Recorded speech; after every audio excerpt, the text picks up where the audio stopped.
The late afternoon sun blazed over the cracked pavement of a small-town gas station, heat waves shimmering like ghosts above the asphalt. The air was thick with the smell of gasoline and the faint aroma of fried food drifting from a diner across the street.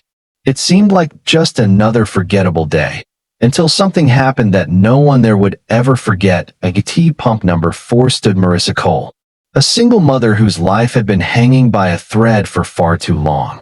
Her old minivan rattled like it was on its last breath. She had no idea that in just a few moments, she would be surrounded first by cruelty, and then by compassion powerful enough to change her forever. Before we go further, take a moment. If you believe in kindness, in second chances, and in standing up for what's right, please like this video, share it with someone who needs hope, and subscribe to Kindness Corner. Your support helps us keep sharing stories that prove goodness still lives in this world. Marissa's day had already been a storm before she even arrived at that gas station. Her shift at the diner had run late, her paycheck was short again, and her son's back-to-school list sat like a mountain on her kitchen table. She'd scraped together the last of her loose change just to buy enough gas to get through the week. Life had written exhaustion into her face. But in her tired eyes burned the quiet fire only mothers have. The fire to keep going for their children. As she stood at the pump, fishing through her worn-out wallet, 3 men swaggered out of the convenience store. They weren't locals. Loud, tattooed, and dripping with arrogance, they carried themselves like they owned every place they walked into.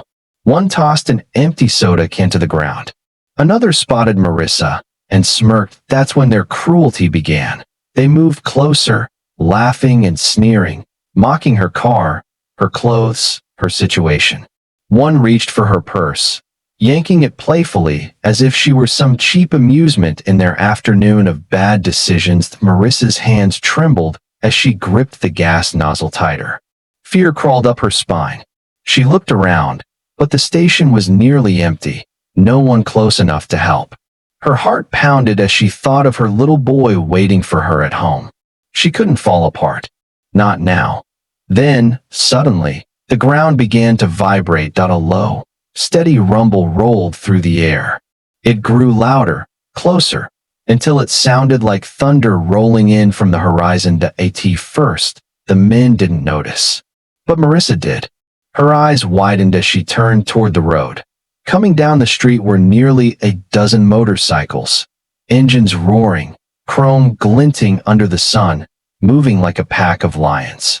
Within seconds, the gas station seemed to tremble as they pulled in one after another. It was the Hells Angels. The thugs froze. Their grins vanished. The bikers weren't just riders, they were a force. Men in black leather, faces hard but calm, their presence heavy as steel.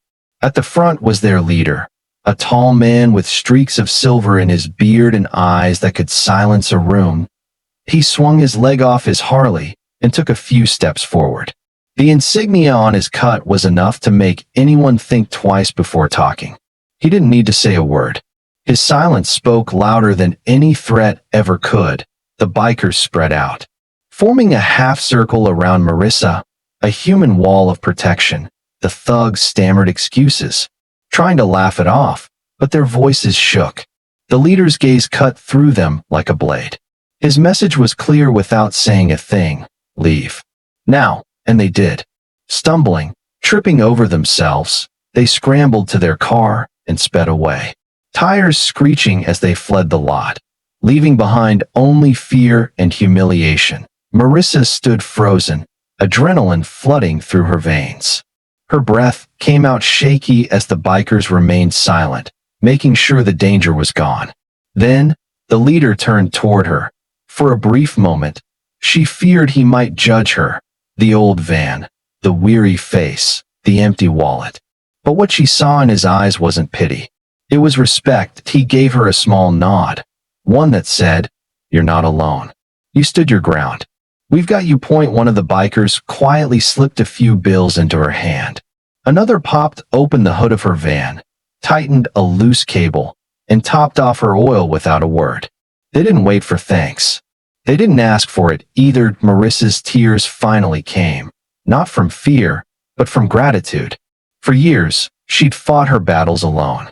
But for the first time in a long time, someone stood beside her. As the bikers climbed back onto their motorcycles, their engines came alive once more, deep, thunderous, and commanding. The leader looked at her one last time and said softly, "Keep going. You're stronger than you think." And with that, they rode off into the distance.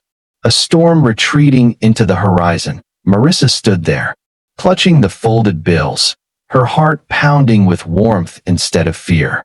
Life would still be hard, the bills, the worries, the endless days, but something inside her had shifted.